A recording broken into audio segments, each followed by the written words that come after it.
नमस्कार दोस्तों, मैं राहुल आप सभी का मंथन में एक बार फिर से स्वागत करता हूं। आज के इस सेशन के अंतर्गत हम लोग भारत और विश्व के भूगोल के अंतर्गत द यूनिवर्स का दूसरा पार्ट करेंगे। पहले पार्ट के अंतर्गत हम लोगों ने देखा था कि किस प्रकार से ब्रह्मांड और आकाश गंगाओं का निर्माण हुआ, क्या-क्या सिद्धांत थे, किस प्रकार से तारों का निर्माण हुआ और हमारे सोलर सिस्टम में कौन-कौन से कंपोनेंट हैं। और यहाँ पर ध्यान रखिएगा, आज के इस सेशन के अंतर्गत हम लोग न केवल अपने सोलर सिस्टम को समझने का प्रयास करेंगे, अपितु उसके जो भी सदस्य ग्रह हैं, उपग्रह हैं, उसे भी हम लोग देखते चलेंगे, जो कि विभिन्न प्रतियोगी परीक्षाओं के लिए सर्वाधिक महत्वपूर्ण होते हैं। सेशन आप लोगों के लिए मूलतः एनसीईआरटी नोट्स के ऊपर आधारित है, जो कि अरिहंत पब्लिकेशन की एक महत्वपूर्ण और बेहतरीन पुस्तकों में से एक है। उसका रीजन है कि 6 टू 12 तक के एनसीईआरटी के संकलन के साथ-साथ तमिलनाडु बोर्ड और एनआईओएस के नोट्स को भी इसमें उपलब्ध कराने का प्रयास प्रकाशक के द्वारा किया गया है।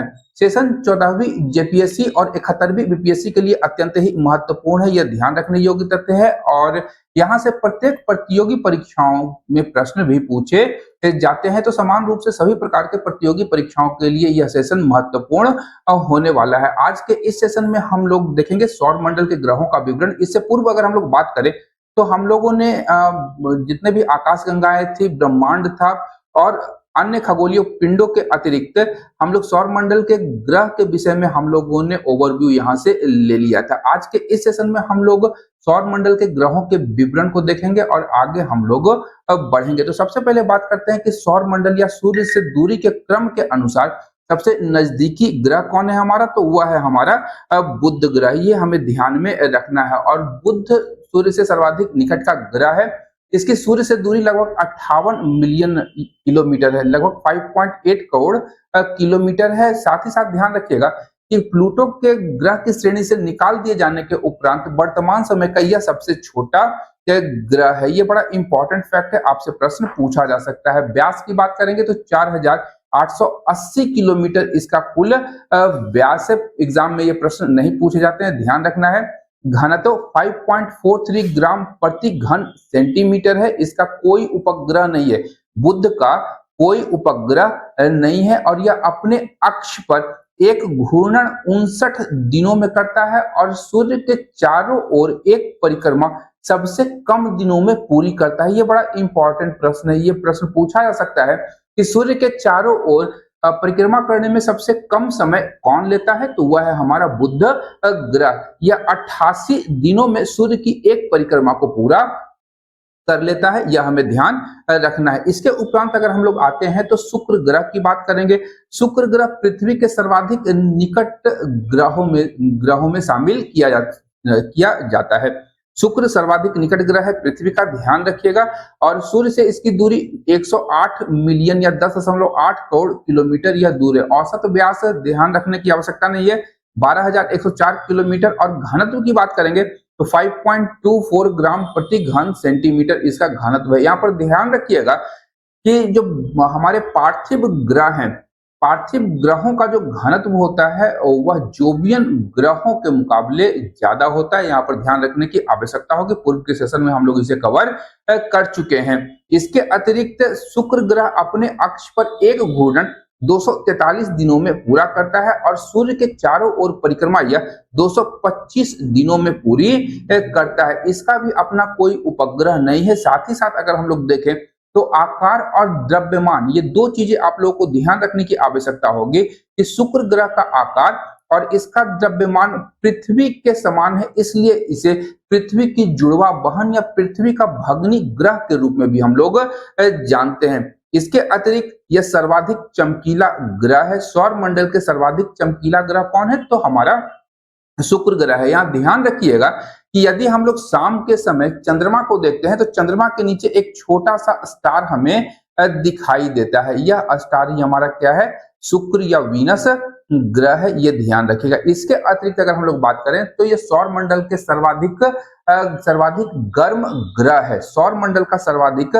तापमान वाला या गर्म ग्रह कौन है, तो हमारा शुक्र है। अब इसका रीजन क्या है, तो सबसे पहला रीजन यहां समझिएगा कि शुक्र ग्रह का जो वायुमंडल है वो अपेक्षाकृत सभी के वायुमंडल से काफी ज्यादा घना है और इसके वायुमंडल में कार्बन डाइऑक्साइड की अधिकतम मात्रा है जो यहाँ पर एक ग्रीन हाउस प्रभाव उत्पन्न करती है। अब ग्रीन हाउस इफेक्ट अगर हम लोग देखें तो यहाँ पर ध्यान रखिएगा, ग्रीन हाउस प्रभाव के अंतर्गत सूर्य से आने वाली जो सोलर विकिरण होती है वह तो वायुमंडल में प्रवेश कर जाती है, लेकिन पृथ्वी या शुक्र ग्रह की सतह से परावर्तित होने वाली दीर्घ प्रकाश तरंगे क्या होती है, उसके वायुमंडल के द्वारा अवशोषित कर ली जाती है या उसे रोक दी जाती है, जिसके कारण यह ग्रह गर्म हो जाता है, जिसे हम लोग ग्रीन हाउस प्रभाव के अंतर्गत जानते हैं। इसे सुबह का तारा और भोर का तारा की भी संज्ञा दी जाती है। ध्यान रखिएगा, पृथ्वी के जुड़वा बहन, पृथ्वी की भग्नी ग्रह, शाम का तारा और भोर का तारा, यह शाम और सुबह दोनों समय में दिखाई देता है। चंद्रमा के नीचे हम लोग देखने का प्रयास करेंगे तो वो हमारा शुक्र ग्रह हो जाएगा। इसके पश्चात आते हैं हमारा पृथ्वी। यहाँ पर एक टर्म मैं बता दूं आप लोगों को, सबसे पहले आगे बढ़ने से पहले, जब हम लोग बात करते हैं पृथ्वी या अर्थ की, जो कि हम लोग निवास करते हैं जिस ग्रह पर, तो उसकी आकृति के विषय में बराबर पूछा जाता है कि पृथ्वी की आकृति कैसी है। तो यहाँ पर ध्यान रखना है हमें कि इसकी आकृति जो है, एक विशेष शब्द इसके लिए निर्मित किया गया है, जो कि हिंदी में हम लोग लद्वक्ष गोलाभ कहते हैं। लद्वक्ष गोलाभ पृथ्वी की आकृति है और इसका अगर हम लोग इंग्लिश में देखें तो इसे जियोइड कहा जाता है। ध्यान रखिएगा, या इसे हम लोग भू आभ के रूप में भी जानते हैं। भू आभ एक अलग शब्द है जो कि केवल पृथ्वी के लिए ही प्रयोग होता है। और पृथ्वी की आकृति अगर हम लोग देखें तो यह विषुवत रेखा पर यह काफी फूली हुई है और ध्रुवों के ऊपर यह चपटी दिखाई देती है। यह इसके घूर्णन गति के कारण होता है। तो पृथ्वी की अपनी विशेष आकृति का नामकरण भूआभ, लद्वक्ष गोलाभ या जियोइड के रूप में किया जाता है। और सूर्य से दूरी के क्रम के अनुसार यदि हम लोग देखें तो यह तीसरा ग्रह हो जाएगा। और आकार की बात करें तो सौर मंडल के 8 ग्रहों में से यह 5वां सबसे बड़ा ग्रह है, क्योंकि 4 हमारे जोवियन ग्रह में आ जाते हैं और यह 5वां ग्रह हमारी पृथ्वी है, जो कि आकार में सबसे बड़ी है। ध्रुवों पर यह चपटी है, आकार और बनावट में यह शुक्र के समान है। ध्यान रखना है हमें, ध्रुवों के पास चपटी होने के कारण ही इसके आकार को हम लोग क्या कहते हैं, भूआभ, या जिसे हम लोग चर्चा कर चुके हैं लद्वक्ष गोलाभ और जियोइड के रूप में। भूआभ का अर्थ क्या होता है, तो पृथ्वी के समान आकार का।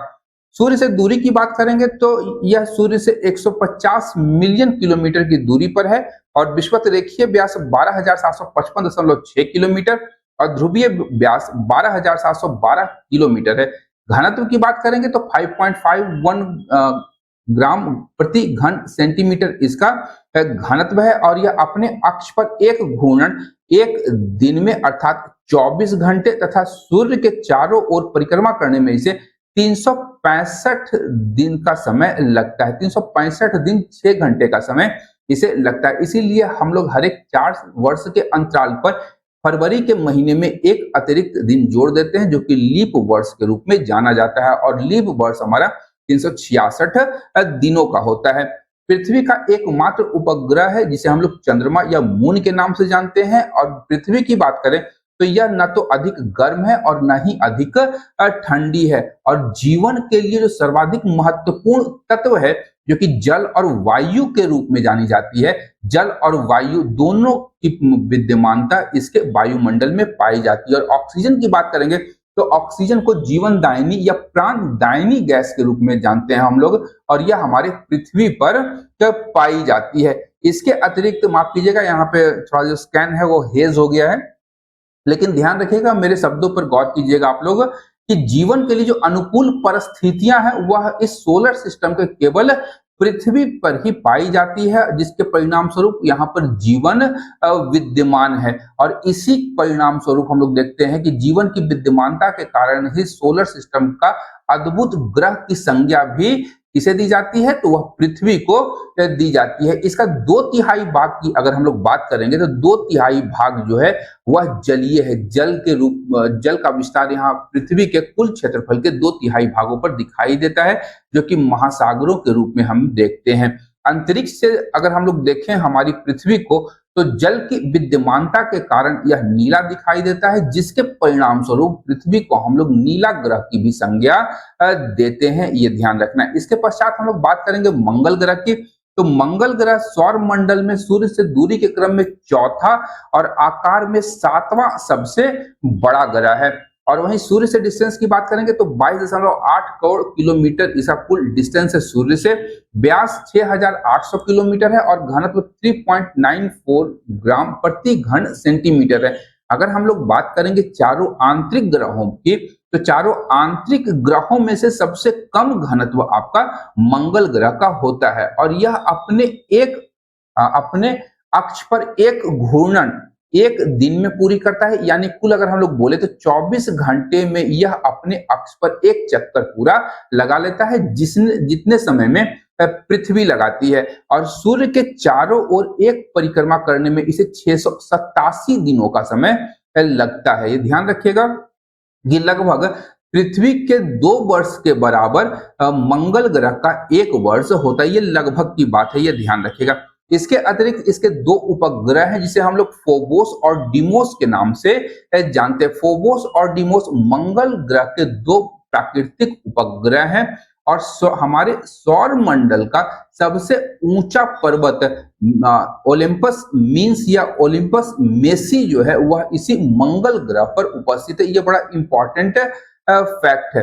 मंगल ग्रह की सतह पर यदि हम लोग देखें तो वहां पर आयरन ऑक्साइड की मात्रा जो है वो काफी अधिक मात्रा में पाई जाती है, जिसके परिणाम स्वरूप उसका सतह लाल दिखाई देता है और दूर से देखने में यह लाल दिखाई देने के कारण ही इसे लाल ग्रह की भी संज्ञा दी जाती है। इसे रेड प्लैनेट के रूप में भी जाना जाता है। पृथ्वी को नीला ग्रह और मंगल को लाल ग्रह का दर्जा दिया गया है। लाल ग्रह का दर्जा आयरन ऑक्साइड की अधिकता के कारण दी जाती है।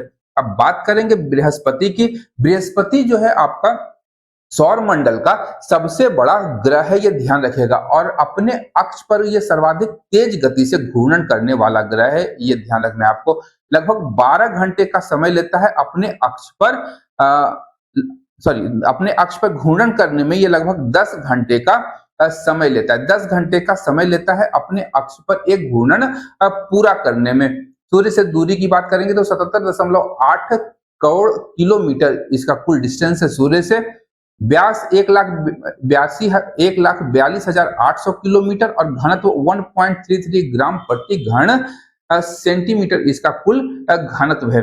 अपने अक्ष पर घूर्णन की बात हम लोग कर ही चुके हैं। 10 घंटे में यह करता है और सूर्य के चारों ओर परिक्रमा करने में इसे लगभग 11 वर्ष 11 घंटे का समय लगता है, या हम लोग कह सकते हैं लगभग 12 वर्ष में बृहस्पति सूर्य के चारों ओर एक परिक्रमा पूरी कर लेता है। इसके मान्य ग्रहों की संख्या 69 है, परंतु वर्तमान समय की बात करें तो लगभग ज्ञात उपग्रहों की संख्या 95 हो गई है। इसे मास्टर ऑफ गॉड्स की भी संज्ञा दी जाती है। बृहस्पति ग्रह को मास्टर ऑफ गॉड्स की संज्ञा दी जाती है। और यहाँ पर ध्यान रखिएगा कि इस बृहस्पति ग्रह की अपनी रेडियो ऊर्जा है, जिसके कारण इसे तारा सदृश ग्रह भी कहा जाता है। यह बड़ा इंपॉर्टेंट फैक्ट है, यह ध्यान रखिएगा। तारा सदृश ग्रह बृहस्पति को कहा जाता है, कारण है रेडियो ऊर्जा का होना। साथ ही साथ इसका सबसे बड़ा उपग्रह है ज्ञानीमीड। ज्ञानीमीड जो है सबसे बड़ा उपग्रह है। और सोलर सिस्टम की बात करेंगे तो सोलर सिस्टम का भी सबसे बड़ा उपग्रह ज्ञानीमीड है। इसका एक अन्य उपग्रह है जिसे हम लोग यूरोपा के नाम से जानते हैं, और यूरोपा की सतह के नीचे जल की प्राप्ति हुई है, जल के संकेत प्राप्त होते हैं। सौर मंडल का एकमात्र उपग्रह है यूरोपा, जिस पर जल की पुष्टि हो चुकी है। इसके बाद बात करेंगे शनि की। शनि सौर मंडल का दूसरा सबसे बड़ा ग्रह है और सूर्य से डिस्टेंस इसका 142.7 करोड़ किलोमीटर है। औसत घनत्व की बात करेंगे तो औसत घनत्व इसका 0.687 ग्राम प्रति घन सेंटीमीटर है, और यह जो घनत्व है सभी ग्रहों में सर्वाधिक कम है, ये ध्यान रखिएगा। यह अपने अक्ष पर एक घूर्णन 10 घंटे 40 मिनट में पूरी करता है और सूर्य के चारों ओर एक परिक्रमा करने में इसे लगभग 29 वर्ष 5 महीने का समय लगता है। वर्तमान की बात करेंगे तो सौर मंडल के सर्वाधिक उपग्रहों की संख्या शनि ग्रह के पास में, ध्यान रखिएगा, शनि ग्रह के पास सौर मंडल में सर्वाधिक उपग्रह हैं। ये बड़ा इंपॉर्टेंट फैक्ट है, बराबर प्रश्न पूछता है। शनि और बृहस्पति दोनों ही ऑप्शंस में आपको दिखाई दे जाएंगे। इसके कुल ग्रहों की संख्या 145 हम लोग बात ही कर चुके हैं। इसका सबसे महत्वपूर्ण और सबसे बड़ा उपग्रह टाइटन है। इसके अतिरिक्त एक अन्य उपग्रह है इसका फोबे, जो इसके घूमने या परिक्रमण दिशा के विपरीत दिशा में शनि का चक्कर लगाता है। ध्यान रखिएगा, शनि ग्रह अन्य ग्रहों की तरह पश्चिम से पूर्व दिशा की ओर चक्कर लगाता है, और फोबे की बात करेंगे तो यह पूर्व से पश्चिम दिशा की ओर घूर्णन करता है। शनि के पश्चात अरुण या यूरेनस की बात करेंगे, जिसे गॉड ऑफ हेवंस का दर्जा दिया गया है। गॉड ऑफ हेवंस किसे कहा गया है? तो यूरेनस को कहा गया है। आकार में सौर मंडल का यह तीसरा सबसे बड़ा ग्रह है। ध्यान रखिएगा, बृहस्पति शनि के पश्चात यूरेनस या अरुण सौर मंडल का तीसरा सबसे बड़ा ग्रह है। इसका महत्वपूर्ण उपग्रह है ट्रिटॉन। ये ध्यान रखिएगा। औसत घनत्व की बात करेंगे तो औसत घनत्व 1.27 ग्राम प्रति घन सेंटीमीटर। यहाँ पर एक फैक्ट मैं आपको बताता चलूं शनि ग्रह के विषय में। शनि ग्रह का जो औसत घनत्व है वह जल से भी कम है। वह जल से भी कम है, यह ध्यान रखिएगा। यदि शनि ग्रह को जल में डुबाया जाए तो यह पानी पर तैरने लगेगा, यह ध्यान रखिएगा। आते हैं यूरेनस पे, तो इसका औसत घनत्व हम लोग जान चुके हैं 1.27 ग्राम प्रति घन सेंटीमीटर है, और अपने अक्ष पर इसे घूर्णन करने में 17 घंटा 14 मिनट का समय लगता है, और सूर्य के चारों ओर एक परिक्रमा पूरी करने में इसे 84 वर्ष का समय लगता है। इसके ज्ञात उपग्रहों की संख्या है 27। यूरेनस या अरुण के पश्चात हम लोग नेपच्यून को देखते हैं, और नेपच्यून को गॉड ऑफ सी की संज्ञा भी दी जाती है। सौरमंडल का चौथा सबसे बड़ा ग्रह है। पृथ्वी से सूर्य से बात करेंगे तो सूर्य से इसकी दूरी की बात करेंगे तो 449.6 किलोमीटर या 450 करोड़ किलोमीटर है। ध्यान रखिए, 450 करोड़ किलोमीटर इसका कुल डिस्टेंस है सूर्य से। व्यास आपका 49,424 किलोमीटर है। घनत्व की बात करेंगे तो 1.664 ग्राम प्रति घन सेंटीमीटर इसका औसत घनत्व है। अपने अक्ष पर इसे एक घूर्णन करने में 16 घंटे 7 मिनट का समय लगता है, जबकि सूर्य के चारों ओर परिक्रमा करने में इसे कुल 164 वर्षों का समय लगता है। वर्तमान में इससे कुल उपग्रहों की संख्या 14 है, और इसका सबसे महत्वपूर्ण उपग्रह टाइटेनिया है। ध्यान रखिएगा, टाइटन, ट्रिटॉन और टाइटेनिया शनि, अरुण और वरुण के उपग्रहों के नाम है। अब प्लूटो की बात करेंगे, जिसे अगस्त 2006 ईस्वी में प्राग में हुई इंटरनेशनल एस्ट्रोनॉमिकल यूनियन की बैठक में ग्रह का दर्जा छीन लिया गया था। उसे एक बौने ग्रह के रूप में शामिल किया गया है, और इसी बैठक में प्लूटो और अन्य खगोलीय पिंड जैसे आपका 2003 UB313 और सीरस को बौने ग्रह का दर्जा दिया गया था। अब इसका रीजन क्या था?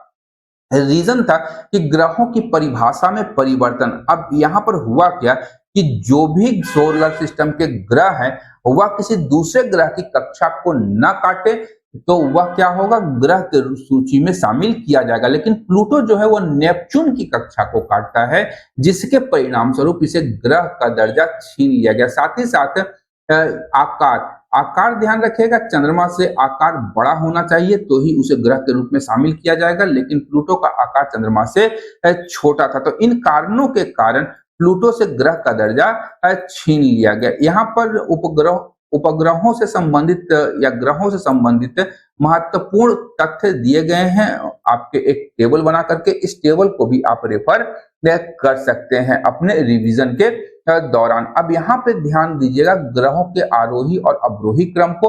तो पहला हम लोग देखेंगे आकार के अनुसार ग्रहों का अवरोही क्रम। तो ध्यान रखिएगा घटते हुए क्रम में दिया गया है। तो बृहस्पति सबसे बड़ा ग्रह है, और जोवियन ग्रह जो है आकार में सबसे बड़े हैं। बृहस्पति, शनि, अरुण और वरुण ये चारों जोवियन ग्रह हैं, जो कि आकार में 4 सबसे बड़े ग्रह हैं बृहस्पति के बाद क्रम से। उसका 5वां सबसे बड़ा ग्रह है हमारा पृथ्वी। पृथ्वी के पश्चात शुक्र का स्थान आता है, फिर मंगल और बुध एक साथ आ जाएंगे। अब द्रव्यमान की बात करेंगे तो यहाँ पर ध्यान रखिएगा कि जो क्रम आकार का है वही क्रम आपका द्रव्यमान का भी होगा। अंतर केवल ध्यान रखना है हमें वरुण और अरुण का। अरुण का आकार जहां बड़ा है वहीं द्रव्यमान वरुण का ज्यादा है, और वरुण का आकार अरुण से छोटा है तो अरुण का द्रव्यमान क्या है, वरुण से कम है। तो ये ध्यान रखिएगा। बस बाकी सारा जो क्रम है आकार और द्रव्यमान का वो सारा सामान हमें दिखाई दे जाएगा। परिक्रमण अवधि की बात करेंगे तो यहाँ पर ध्यान रखिएगा, परिक्रमण अवधि के विषय में हम लोग देख चुके हैं। जो सबसे ज्यादा दूर रहेगा ग्रह वह सूर्य की परिक्रमा उतने ही ज्यादा दिनों में पूरी करेगा। तो बुध से लेकर के वरुण तक का क्रम आप लोग याद रखेंगे, ये हमारा परिक्रमण अवधि के अनुसार क्रम हो जाएगा। परिक्रमण वेग की बात करेंगे तो जो ग्रह सूर्य के जितना नजदीक होगा, जो ग्रह सूर्य के जितना नजदीक होगा उसका परिक्रमण वेग उतना ही अधिक होगा, ये ध्यान रखेगा। बुध ग्रह का परिक्रमण वेग सर्वाधिक होता है और वरुण ग्रह का परिक्रमण वेग क्या होगा, सबसे कम होता है। दूरी के अनुसार ग्रहों का आरोही क्रम अगर हम लोग बात करें तो ध्यान रखिएगा, बुध, शुक्र, पृथ्वी, मंगल, बृहस्पति, शनि, अरुण और वरुण दूरी के अनुसार ग्रहों का आरोही क्रम है, बढ़ते क्रम में या दूरी के अनुसार ये दिया गया है। अब बात करेंगे उपग्रह की। उपग्रह को अंग्रेजी में हम लोग सैटेलाइट के नाम से जानते हैं, जिसका अर्थ होता है साथी या सहचर। ये ध्यान रखिएगा, सैटेलाइट का अर्थ होता है साथी या सहचर। यह भी दो प्रकार का हो जाएगा, एक प्राकृतिक उपग्रह, जैसे पृथ्वी का प्राकृतिक उपग्रह हमारा चंद्रमा है। इसके अतिरिक्त मानव निर्मित उपग्रह भी होते हैं जो कि संचार या फिर हमारा जासूसी काम करने के लिए या फिर अन्य कार्यों या मौसम की भविष्यवाणी करने के लिए आदि कार्यों के लिए प्रयुक्त किए जाते हैं। वैसे उपग्रहों को कृत्रिम उपग्रह की संज्ञा दी जाती है। और प्रत्येक खगोलीय पिंड या खगोलीय पिंड अपने ग्रह की परिक्रमा करते हैं। इसके साथ साथ ये क्या करेंगे कि सूर्य की भी परिक्रमा करते हैं। वर्तमान की बात करें तो हमारे सोलर सिस्टम में कुल 219 उपग्रहों की खोज हुई है। बुध और शुक्र को यदि हम लोग छोड़ दें तो सभी ग्रहों के पास में अपने अपने प्राकृतिक उपग्रह विद्यमान है।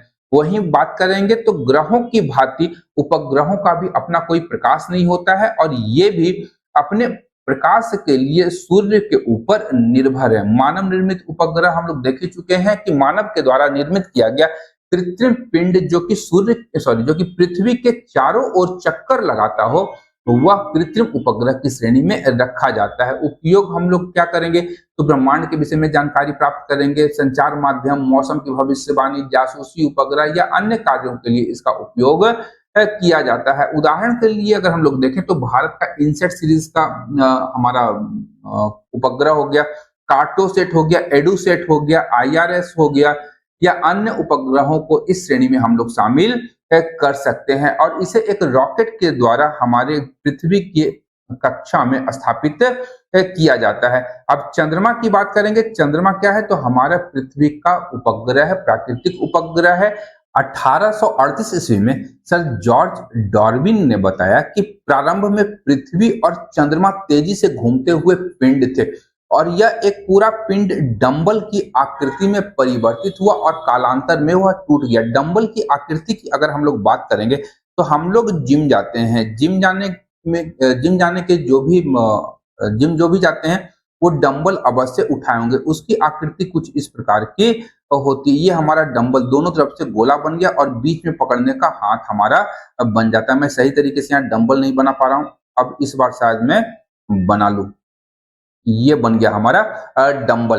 तो प्रारंभ में पृथ्वी और चंद्रमा जो थे वह घूमते हुए पिंड थे और यह पूरा पिंड जो था एक डंबल की आकृति में परिवर्तित हुआ और कालांतर में यह जो पिंड था यह टूट गया।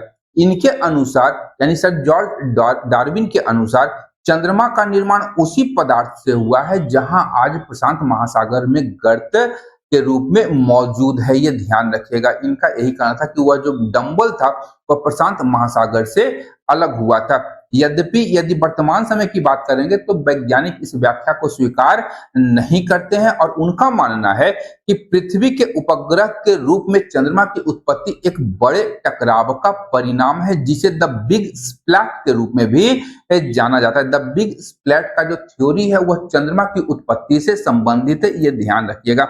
और ऐसा भी माना जाता है कि एक समय एक कालखंड में पृथ्वी के बनने के बाद मंगल ग्रह के 1 से 3 गुना बड़े आकार का पिंड पृथ्वी से आकर के टकराया, जिसके परिणाम स्वरूप पृथ्वी का एक हिस्सा टूट करके अंतरिक्ष में बिखर गया और वह पृथ्वी के गुरुत्वाकर्षण में बंधे होने के कारण पृथ्वी की कक्षा में ही वह घूमने लगा और कालांतर में उसी टूटे हुए पिंड से चंद्रमा का निर्माण हुआ। और यह घटना जो माना गया है कि चंद्रमा की उत्पत्ति कब हुई या घटना कब हुई, तो यह 4.44 अरब वर्ष पूर्व इस घटना का होना माना गया है। चंद्रमा के अध्ययन की बात करेंगे, चंद्रमा की सतह या उसका अध्ययन सेलेनोलॉजी के अंतर्गत किया जाता है और इसका पृथ्वी से डिस्टेंस कितना है, तो 3,84,400 किलोमीटर डिस्टेंस है और इसका व्यास पृथ्वी के व्यास का लगभग एक चौथाई है। और बात करेंगे हमारे पृथ्वी से, तो हमारे पृथ्वी हमारे ग्रह से अन्य खगोलीय पिंड की अपेक्षा यह ज्यादा नजदीक है, इसलिए छोटा होने के बावजूद भी यह काफी बड़ा दिखाई देता है। वहीं चंद्रमा की बात करेंगे कि चंद्रमा द्वारा सूर्य का परावर्तित प्रकाश पृथ्वी तक आने में लगभग 1.28 सेकंड का समय लगता है, यानी करीब 88 सेकंड का समय लगता है चंद्रमा के द्वारा सूर्य के प्रकाश को परावर्तित करके पृथ्वी तक भेजने में। चंद्रमा की बात करेंगे तो चंद्रमा पृथ्वी की एक परिक्रमा 27 दिन और 8 घंटे में पूरी करता है और चंद्रमा 27 दिन 8 घंटे में ही अपने अक्ष पर एक बार घूम जाता है। इसी के परिणाम स्वरूप हम लोग केवल चंद्रमा के एक ही भाग को देख पाते हैं और इसका दूसरा या पिछला भाग जो होता है वो हमेशा छिपा हुआ होता है। यदि पृथ्वी से बात करेंगे तो पृथ्वी से चंद्रमा का केवल 59% ही हम लोग देख पाते हैं और रेस्ट 41% जो भाग है वह चंद्रमा का पिछला भाग होता है जो हम लोग देख नहीं पाते हैं। और जो चंद्रमा का जो भाग दिखाई नहीं देता है उसे सी ऑफ ट्रंक्विलिटी भी कहते हैं या इसे हिंदी में शांति सागर भी कहा जाता है। चंद्रमा पर हम लोग अक्सर धब्बे देखते हैं, काले धब्बे में दिखाई देते हैं, तो इसकी सतह पर विभिन्न पर्वत, मैदान और गड्ढे हैं जो विभिन्न प्रकार की छाया बनाते हैं जिसे पूर्णिमा के दिन हम लोग देख पाते हैं। और पूर्णिमा की बात करेंगे जो कि पूर्ण चंद्रमा की रात होती है, महीने में एक बार देखा जाता है और 15 दिन के बाद, पूर्णिमा के 15 दिन के बाद नए चंद्रमा की रात होती है जिसे हम लोग अमावस्या के रूप में जानते हैं। और चंद्रमा पर उतरने वाला पहला व्यक्ति था नील आर्मस्ट्रॉन्ग और दूसरा व्यक्ति था एल्ड्रिन बज। ये दोनों अपोलो मिशन जो कि नासा के द्वारा किया गया था उसके तहत नील आर्मस्ट्रॉन्ग और एल्ड्रिन बज जो थे वो चंद्रमा की सतह पर अपने पैर रखे थे। मिशन 21 जुलाई 1969 को सबसे पहले चंद्रमा की सतह पर इन्होंने इस मिशन के तहत कदम रखा था। अब चंद्रमा के उदय के संबंध में कुछ संकल्पनाएं हैं, सिद्धांत दिए गए हैं। इसमें सबसे पहला सिद्धांत जो है विखंडन सिद्धांत या फ्यूजन थ्योरी है। इसमें कहा गया है कि पृथ्वी की सतह के भीतर लगभग 2900 किलोमीटर की गहराई में नाभिकीय विखंडन के परिणाम स्वरूप पृथ्वी की धूल और पपड़ी अंतरिक्ष में उड़ गई और इसी मलबे के इकट्ठा होने से कालांतर में चंद्रमा का निर्माण होता है। यह विखंडन थ्योरी है। दूसरा है हमारा भीमकाय टक्कर परिकल्पना या कैप्चर थ्योरी और इस सिद्धांत में कहा गया कि एक भीमकाय पिंड पृथ्वी से जब टकराए तो नए पिंड का निर्माण हुआ जो पृथ्वी की कक्षा में परिक्रमण करने लगा, जो बाद में चंद्रमा के रूप में हमें दिखाई देने लगा। इसके अतिरिक्त बात करेंगे सह अभिवृद्धि का सिद्धांत या थ्योरी ऑफ को एग्जिस्टेंस एंड ग्रोथ का। तो इस सिद्धांत में कहा गया कि पृथ्वी और चंद्रमा का निर्माण एक साथ हुआ और यह सिद्धांत अधिक मान्य नहीं है, ध्यान रखिएगा। बाकी दो सिद्धांत नाभिकीय विखंडन और दूसरा सिद्धांत था हमारा भीमकाय टक्कर, ये दोनों सिद्धांत मान्य हैं जिसे हम लोग द बिग स्प्लैट के रूप में भी जानते हैं। ध्यान रखिएगा दोनों सिद्धांतों को द बिग स्प्लैट के रूप में भी जाना जाता है, ये ध्यान रखना है हमें। और इसे चंद्रमा की उत्पत्ति हुई है। सौर मंडल के अन्य खगोलीय पिंडों की बात करेंगे तो उसमें हमारा एस्टेरॉयड हो जाएगा।